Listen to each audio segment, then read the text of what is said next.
Hello everyone, welcome to Studynetic. मैं हूं पूजा मेहता और यहां पर मैं क्लास 12th की अकाउंट्स पढ़ा रही हूं, जिसमें हम समझ रहे हैं एडमिशन ऑफ पार्टनर के एडजस्टमेंट। जब भी किसी पार्टनरशिप फर्म में किसी नए पार्टनर का एडमिशन होता है तो कुछ एडजस्टमेंट करने होते हैं। इनमें आज जो एडजस्टमेंट समझा रही हूँ वो है accounting of reserve and accumulated profit and loss.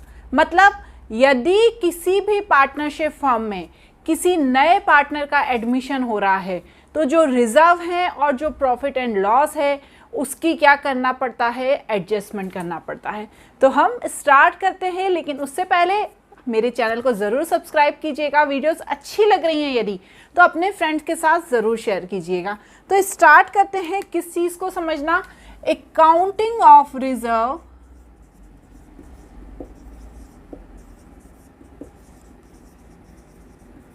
and accumulated profit and loss। आप बोलेंगे कि मैडम ये नाम थोड़ा सुना सुना लग रहा है, तो सुना सुना तो लगेगा ही, क्योंकि ये चीज़ हम हमारे change in profit sharing ratio में भी समझ चुके हैं और इसका वहाँ पर मैंने बहुत ही अच्छा डिटेल वीडियो बनाया था। एडमिशन ऑफ पार्टनर में भी वही चीज़ है कि यदि किसी पार्टनरशिप फर्म में किसी नए पार्टनर का एडमिशन होता है तो हमें जितने भी रिजर्व हैं और जितने भी प्रॉफिट या लॉस हैं उनको क्या करना पड़ता है, एडजस्ट करना पड़ता है। क्यों एडजस्ट करना पड़ता है? क्योंकि हम जैसे वही एक एग्जांपल ले लेते हैं, ए और बी पार्टनर है और सी ने एडमिशन लिया है, उस फर्म में एडमिट हो रहा है वो पे, ठीक है। अब वो तीनों मिलके फर्म को रन करेंगे। अब क्या है, ये जो दो पार्टनर हैं इन्होंने मिलके कुछ रिजर्व बना के रखा था, ठीक है, ताकि इनकी फर्म को यदि इन फ्यूचर किसी पैसों की नीड हो जाए तो वो उस रिजर्व में से पैसा निकाल लें। अब उसमें पैसा किसने मिलाया था? ए ने और बी ने। सी तो अभी एडमिट हो रहा है, उसने उससे पहले तो कुछ पैसा मिलाया नहीं था। ए और बी ने मिलके कोई रिजर्व बनाया था ताकि फ्यूचर में यदि किसी फर्म में कोई पैसों की नीड हो जाए तो रिजर्व में से निकाल के वो पैसा दे दे। और साथ ही साथ कोई ऐसा प्रॉफिट है या कोई ऐसा लॉस है जो इन लोगों ने डिस्ट्रीब्यूट नहीं किया था अपने बीच, ठीक है, वो रखा हुआ था। उनको थोड़ी पता था कि नया पार्टनर आ जाएगा और वो प्रॉफिट और लॉस रखा रहेगा। लेकिन जब ये बातें चलती हैं कि नए पार्टनर का एडमिशन होता है तो उस स्थिति में जितने भी रिजर्व हैं, जितने भी प्रॉफिट हैं, जितने भी लॉस हैं, उन सबका एडजस्टमेंट करना ज़रूरी होता है। क्यों ज़रूरी होता है? कि उसका बेनिफिट सी को ना मिल जाए। यदि कोई रिजर्व था जो ए और बी ने मिलकर बनाया था, यदि वो अभी डिस्ट्रीब्यूट नहीं करेंगे तो अभी तो वो दोनों के बीच डिस्ट्रीब्यूट होगा, लेकिन यदि फ्यूचर में डिस्ट्रीब्यूट करेंगे तो वो सी भी उसमें हिस्सा मांगेगा, जबकि सी ने उसमें पैसा नहीं लगाया था। लेकिन वो बोलेगा कि भैया मैं भी तुम्हारी पार्टनरशिप फर्म में पार्टनर हूँ तो तुम मुझे भी हिस्सा दो। तो उसे इस तरह के बेनिफिट से बचाने के लिए हम क्या करते हैं, उसके आने से पहले ही अपना पैसा उसमें से वापस ले लेते हैं। इसी तरह से यदि कोई लॉस है जो फर्म को हुआ था और फर्म ने के जो पार्टनर्स हैं उन्होंने आपस में उस लॉस को वहन नहीं किया, अब सी आ रहा है, अब भैया बाद में यदि सी से बोला कि भैया इतना लॉस हुआ था तुम्हारे आने से पहले और तुम अब उस लॉस को पूरा करो, तो वो कहेगा भैया मैं तो अभी आया हूँ, मैं क्यों उस लॉस को पूरा करूँ? तो सी के लिए वो क्या होगा, नुकसान हो जाएगा। तो ना तो सी को किसी तरह का एडवांटेज मिले, ना सी को किसी तरह का डिसएडवांटेज मिले। इस चीज़ से बचने के लिए हम सारे एडजस्टमेंट पहले ही कर लेते हैं, किसके? सी के आने से पहले ही। अब क्या क्या एडजस्टमेंट है? पहला तो हमने देखा है, कौन सा एडजस्टमेंट है? रिजर्व का, ठीक है, ये तो हमें पता ही है। पहला एडजस्टमेंट है रिजर्व। रिजर्व समझ लिया ना, यदि जनरल रिजर्व भी बोलते हैं, किसी भी चीज़ के लिए नीड हो सकती है, इसे हम जनरल रिजर्व भी बोल सकते हैं। मैं यहाँ पर जनरल रिजर्व लिख देती हूँ। सेकंड है प्रॉफिट या लॉस, ठीक है, सेकंड है प्रॉफिट या लॉस। प्रॉफिट भी हो सकता है या लॉस भी हो सकता है। इसके बाद क्या होता है? इसके बाद होता है workman compensation reserve. Workman compensation reserve, यदि आपने change in profit sharing ratio पढ़ लिया है तो वहाँ पर भी वर्कमैन कंपनसेशन रिजर्व मैंने अच्छे से बताया था, इसका मैंने एक सेपरेट वीडियो बनाया था। वर्कमैन कंपनसेशन रिजर्व क्या होता है, ये वहाँ पर काम करने वाले वर्कमैन के लिए बनाया जाता है कि यदि इन फ्यूचर उन्हें किसी तरह की नीड हो गई तो वो क्लेम कर सकते हैं, तो हम उस वर्कमैन कंपनसेशन रिजर्व से पैसा निकाल के उनको दे देंगे। ये जो रिजर्व होता है सिर्फ एम्प्लॉयज़ के लिए या सिर्फ वर्कमैन के लिए ही होता है, ठीक है। नेक्स्ट होता है investment fluctuation reserve. Investment fluctuation reserve. अब इन पार्टनर ने, ए और बी ने कभी कुछ इन्वेस्टमेंट किया होगा, चाहे वो किसी एसेट्स में किया हो या हो सकता है किसी शेयर मार्केट में किया हो। यदि उसमें कोई फ्लक्चुएशन हो गया, उसकी कीमत बढ़ गई या उसकी कीमत कम हो गई, तो भैया उसका बेनिफिट किसको मिलना चाहिए, ए और बी को मिलना चाहिए, सी को तो नहीं मिलना चाहिए। यदि पुराने पार्टनर्स चाहते हैं कि इन सारी चीज़ों को एडजस्ट कर दिया जाए नए पार्टनर के आने से पहले, नए पार्टनर के एडमिशन से पहले, तो क्या करेंगे, वो इसकी जनरल एंट्री पास करेंगे। मतलब क्या करेंगे, जो रिजर्व है, प्रॉफिट या लॉस है या वर्कमैन कंपनसेशन रिजर्व है या इन्वेस्टमेंट फ्लक्चुएशन रिजर्व है, वो पुराने पार्टनर्स अपने बीच में बांट लेंगे। यदि यहाँ पर किसी तरह का क्लेम नहीं हुआ है तो उस स्थिति में क्या होगा, ये पार्टनर आपस में बांट लेंगे general reserve, account debit, profit and loss account debit. Profit and loss account में जो प्रॉफिट है वो अकाउंट डेबिट, ठीक है ना। Workman compensation reserve account debit, investment fluctuation reserve account debit. And to old partners कौन कौन थे, A's capital account and B's capital account, ये आपस में बांट लेंगे। मतलब क्या है, जो रिजर्व बनाया था, सपोज उन्होंने 2 लाख का रिजर्व बनाया था, उसमें से पूरा का पूरा रिजर्व रखा रहा, किसी ने उसमें क्लेम नहीं किया, तो वो आपस में बांट लेंगे। यदि किसी तरह का कोई प्रॉफिट था जो डिस्ट्रीब्यूट नहीं हुआ था, वो भी आपस में बांट लेंगे। यदि कोई वर्कमैन कंपनसेशन रिजर्व था जिस पर किसी भी एम्प्लॉय ने क्लेम नहीं किया, उसे भी बांट लेंगे। और इन्वेस्टमेंट फ्लक्चुएशन रिजर्व मतलब जो भी हमने इन्वेस्टमेंट किया था उसमें किसी तरह का कोई चेंजेस नहीं आया उसकी वैल्यू में, तो जो हमने रिजर्व बनाया था उसे भी ये दोनों पार्टनर्स आपस में बांट लेंगे, ठीक है। यदि लॉस होता है, यहाँ पे प्रॉफिट है तो हमने डेबिट कर दिया, यदि लॉस होता है तो लॉस की स्थिति में क्या होगी, ये प्रॉफिट वाली है एंट्री, लेकिन यदि लॉस है तो लॉस भी दोनों पार्टनर आपस में बांट लेंगे नए पार्टनर के एडमिशन से पहले। तो क्या होगा, A's capital account debit, B's capital account debit to P&L account, ठीक है। और ये लॉस वाला, ठीक है। तो इस तरह से ये सिंपल सी जनरल एंट्री पास हो जाएगी यदि किसी भी तरह का कोई फ्लक्चुएशन नहीं हुआ है। इन सभी चीज़ों में जो जैसा था वैसा ही है, तब हम ये सिंपल सी एंट्री पास कर देंगे। लेकिन यदि वर्कमैन कंपनसेशन रिजर्व और इन्वेस्टमेंट फ्लक्चुएशन रिजर्व, ये 2 रिजर्व ऐसे हैं जिनमें यदि किसी तरह का कोई क्लेम मांग लिया गया तो आपको इसकी क्लेम वाली एंट्री करनी होगी।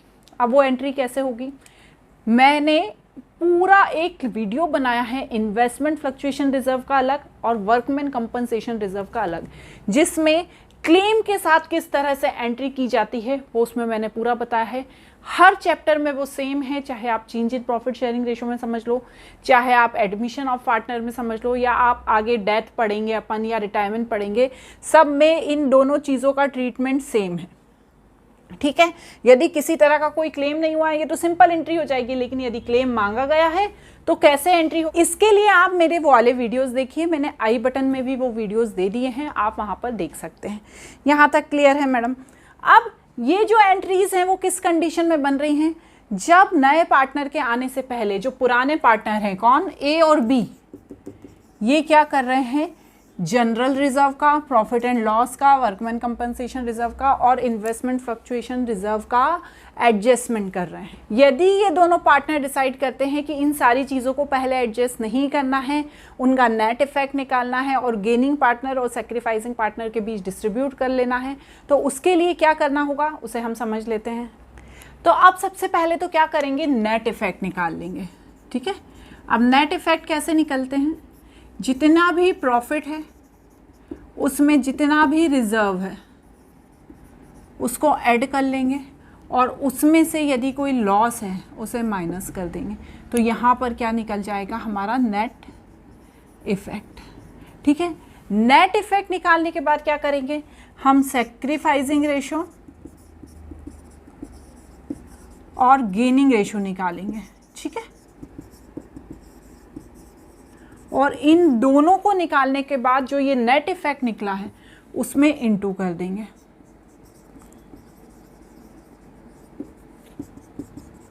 अब यदि ये नेट इफेक्ट है, यदि पॉजिटिव में है, मतलब किसी तरह का कोई लॉस शो नहीं हो रहा है, तो यहां पर क्या करेंगे, in the case of positive effect gaining partner account debit to sacrificing partner.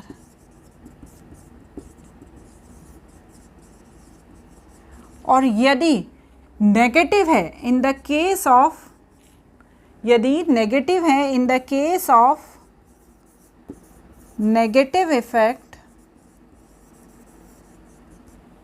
Sacrificing partner account to gaining partner. Clear हुआ। अब यहां पर एक छोटा सा क्वेश्चन कर लेते हैं। ए बी सी डी ये पार्टनर है, इनका प्रॉफिट शेयरिंग रेशो है पुराना 6:3:1 और जो न्यू प्रॉफिट शेयरिंग रेशो है वो भी दिया हुआ है। कितना दिया है, 3:3:3:1। ठीक है ना। अब यहां पर कुछ रिजर्व दिए हुए हैं, उनको देखना है। कितना दिया है रिजर्व, रिजर्व दिया है 1,80,000। वर्कमैन कंपनसेशन रिजर्व दिया है 30,000। प्रॉफिट दिया हुआ है 90,000 और एडवर्टाइजमेंट एक्सपेंडिचर दिए हैं कितने, 1,20,000। ठीक है। अब यहाँ पर ये बोल रहे हैं कि ये चारों चीज़ें दी हैं और नया शेयर भी दिया है और पुराना शेयर भी दिया है। अब एक आप एडजस्टमेंट एंट्री पास करो जिसमें आपको नेट इफेक्ट निकालना है। तो सबसे पहले तो मैं क्या करूँगी बच्चों, सबसे पहले तो मैं इन तीनों को प्लस कर दूँगी। 1,80,000 प्लस 30,000 प्लस 90,000 और इसमें से मैं माइनस करूँगी 1,20,000 क्योंकि वो मेरा एक्सपेंडिचर है। तो इससे मेरा क्या निकल जाएगा, नेट इफेक्ट। ठीक है, करके देखिए आप कितना आएगा।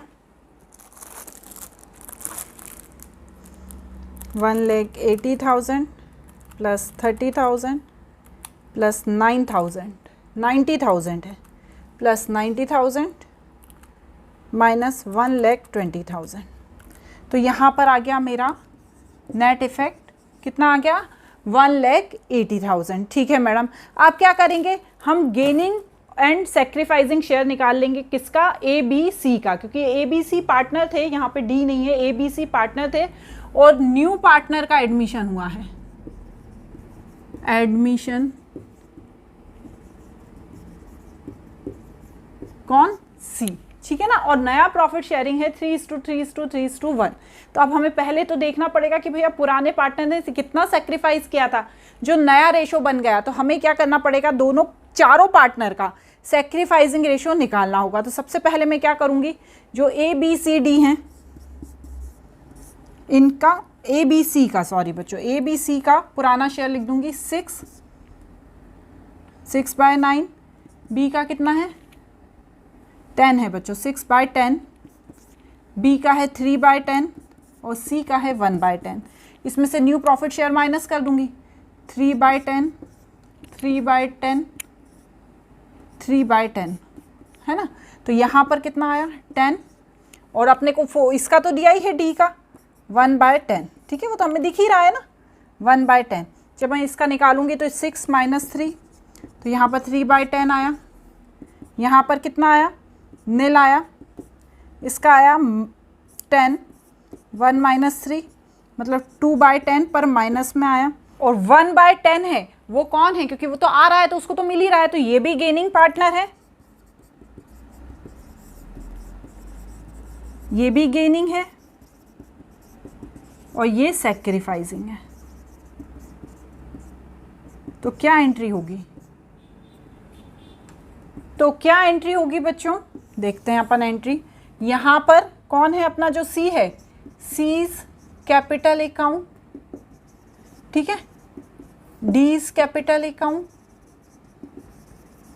2A's कैपिटल अकाउंट, ठीक है, क्योंकि ये कौन है, गेनिंग पार्टनर है। तो सी का कैसे कैलकुलेशन करेंगे, 1,80,000 का 2/10, ठीक है, क्योंकि ये गेनिंग है, 1,80,000 का 1/10, और ए कौन है, सैक्रिफाइसिंग है, तो 1,80,000 का 3/10।